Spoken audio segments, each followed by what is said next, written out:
अगर आप बद्रीनाथ और केदारनाथ घूमने तो जाते हैं लेकिन उनकी लेजेंडें नहीं जानते तो कुछ बहुत ही मैजिकल मिस कर रहे हैं। ये मंदिर सिर्फ धार्मिक स्थल नहीं है बल्कि भारतीय संस्कृति और इतिहास के महत्वपूर्ण हिस्से हैं। इनकी कहानियां सदियों पुरानी हैं और हर साल लाखों श्रद्धालुओं को अपनी ओर आकर्षित करती है। चलिए इनके दिव्य जन्म की कहानियों में गोता लगाते हैं। बद्रीनाथ और केदारनाथ की कहानियां हमें न केवल धार्मिक दृष्टिकोण से बल्कि ऐतिहासिक और सांस्कृतिक दृष्टिकोण से भी बहुत कुछ सिखाती है। बद्रीनाथ तो एक जमाने में भगवान शिव और पार्वती का घर हुआ करता था। यह स्थान हिमालय की गोद में बसा हुआ है और इसकी प्राकृतिक सुंदरता अद्वितीय है। यहाँ की बर्फ से ढकी पहाड़ियां और अलकनंदा नदी का शांत प्रवाह इस स्थान को और भी पवित्र बनाते हैं। मगर जब भगवान विष्णु ने यह जादुई जगह देखी तो वो मंत्रमुग्ध हो गए। उन्होंने इस स्थान की दिव्यता को महसूस किया और इसे अपना निवास बनाने का निर्णय लिया।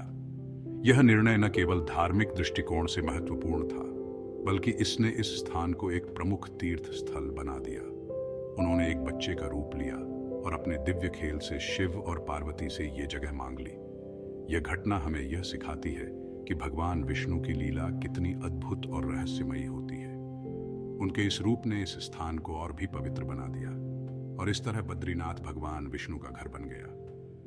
यहाँ का मंदिर वास्तुकला का एक अद्भुत नमूना है और इसकी मूर्तियां और शिलालेख हमें प्राचीन भारतीय कला और संस्कृति की झलक दिखाते हैं। कहानी कुछ ऐसी है, जब भगवान विष्णु गहरे ध्यान में थे तब देवी लक्ष्मी ने उन्हें तेज धूप से बचाने के लिए बद्री वृक्ष का रूप ले लिया। यह घटना हमें यह सिखाती है कि देवी लक्ष्मी और भगवान विष्णु का प्रेम और समर्पण कितना गहरा था। विष्णु जी ने इस जगह को आशीर्वाद देते हुए इसका नाम बद्रीनाथ रख दिया।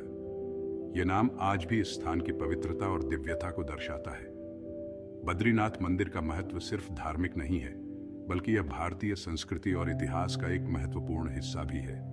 अलकनंदा नदी के किनारे बसा ये मंदिर विष्णु के 8 स्वयं प्रकट मंदिरों में से एक है।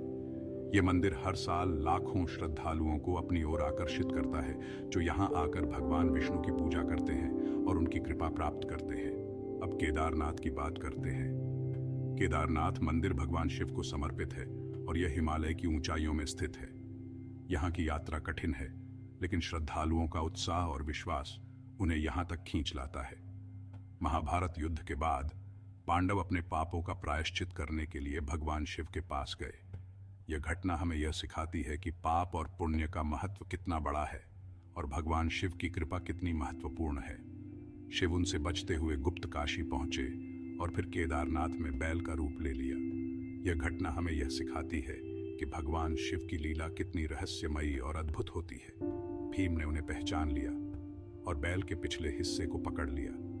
यह घटना हमें यह सिखाती है कि भगवान शिव की पहचान कितनी कठिन है और उनकी कृपा प्राप्त करना कितना महत्वपूर्ण है। तब शिव प्रकट हुए और उन्हें आशीर्वाद दिया। केदारनाथ को अपना निवास बना लिया। यह स्थान आज भी भगवान शिव की कृपा और आशीर्वाद का प्रतीक है। यहाँ का शिवलिंग उस दिव्य बैल का कुबड़ माना जाता है। यह शिवलिंग हमें भगवान शिव की दिव्यता और उनकी लीला की याद दिलाता है। तो देखिए, बद्रीनाथ और केदारनाथ सिर्फ जगह नहीं बल्कि हिंदू धर्म में गहरी श्रद्धा के केंद्र हैं।